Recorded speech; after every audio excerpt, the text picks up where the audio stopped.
Meus irmãos e minhas irmãs, paz e bem. Na leitura de hoje nós vemos o momento que Israel parte com todos os seus filhos, com todos os seus bens, com tudo aquilo que tem e vai para o Egito.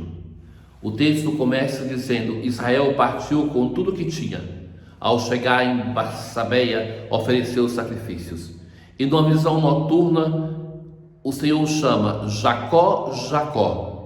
Ele respondeu: aqui estou. E Deus lhe falou: eu sou Deus, o Deus do teu pai. Não tenhas medo de descer ao Egito.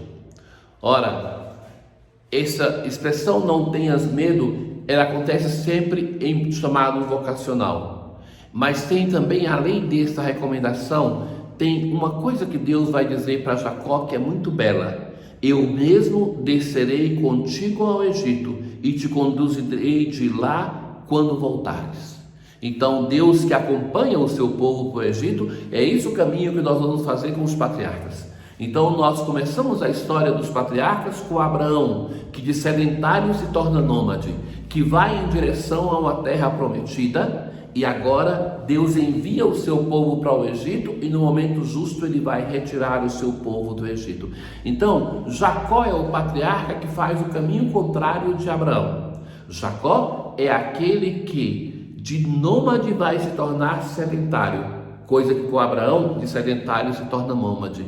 Ele vai levar o seu povo para o Egito, ali o povo vai crescer, vai se tornar uma nação potente dentro de terra estrangeira, e Deus então vai agir para salvar o seu povo. E que isso é a história do livro do Êxodo, que nós vamos ler logo em seguida ao livro do Gênesis. José mandou acelerar seu carro e subiu a Jessém ao encontro do pai. Então a leitura de hoje termina com o momento que, já entrando no Egito, Jacó com os seus filhos e com todos os seus bens, com toda a sua família, José manda os carros para trazer o seu pai para o Egito, e agora é José que vai ao encontro do pai, ainda no caminho. Então, logo que o viu, lançou-se ao seu pescoço e, abraçado a ele, chorou longamente. Então, José é esse patriarca emotivo. Eu dizia para vocês que o livro do Gênesis, de um modo maestral na sua escrita, vai transmitir aquilo que é a característica de cada patriarca. Então esse é o patriarca que mais se diz que chora, em diversos momentos, e que se distancia para chorar, para que não veja que está chorando, que vai chorar tão efusivamente que todo o Egito vai ouvir, toda a casa do faraó. Então, e agora ele encontra com o seu pai. Essa história de José, ela foi uma história de distanciamento do pai que tanto o amava, e agora de reencontro com este pai. E vai se dizer assim, que Israel disse a José: agora morrerei contente, porque vi a tua face e te deixo com vida. E é assim que nós vemos esse nosso patriarca José, que, encontrando-se com o seu filho, passa então a bênção que ele nós vimos que com dificuldade ele recebeu, mas é José que nós vamos acompanhar também o final da sua história, que vai ser o último dos patriarcas.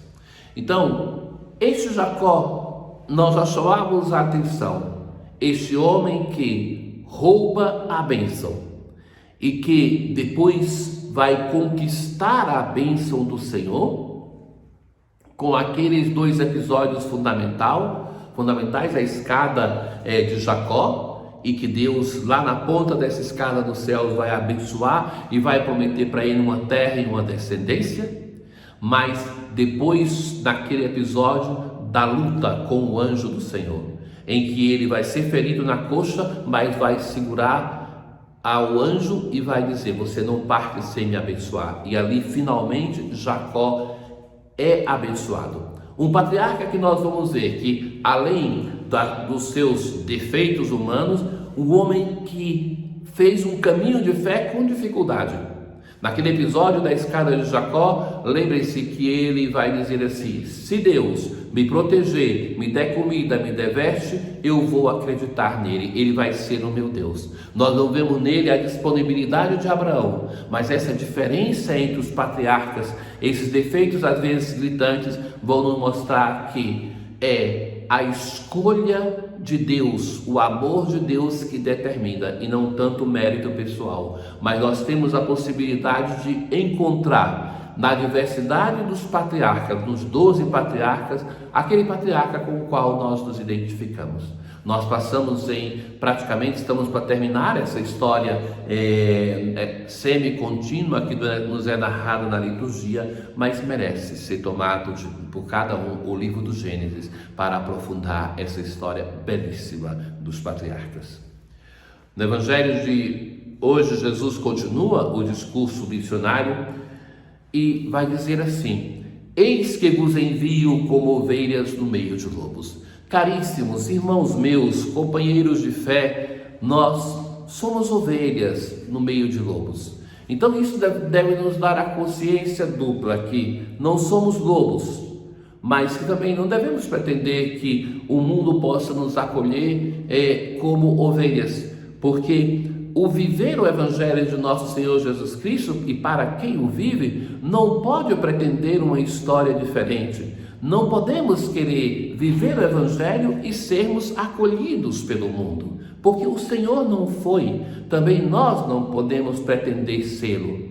Jesus vai nos dar algumas recomendações importantes.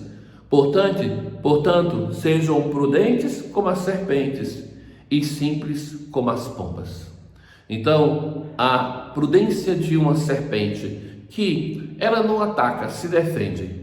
Uma vez, um esperto em serpentes dizia, para me ajudar a vencer o meu medo de serpente, ele falava assim: não se preocupe, o veneno da serpente é uma coisa para ela tão determinante para ela se alimentar, que ela evita de perdê-lo com uma simples picada. Então ela se defende quando precisa.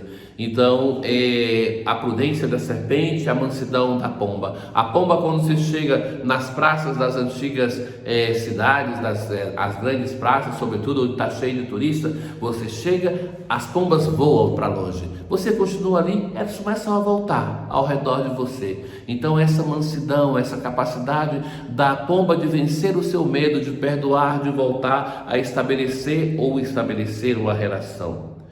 Então Jesus não ilude os seus discípulos. Serão perseguidos, levados aos tribunais, às sinagogas, mas naquele momento eles estão ali para dar testemunho diante deles, para testemunhar os valores do reino de Deus.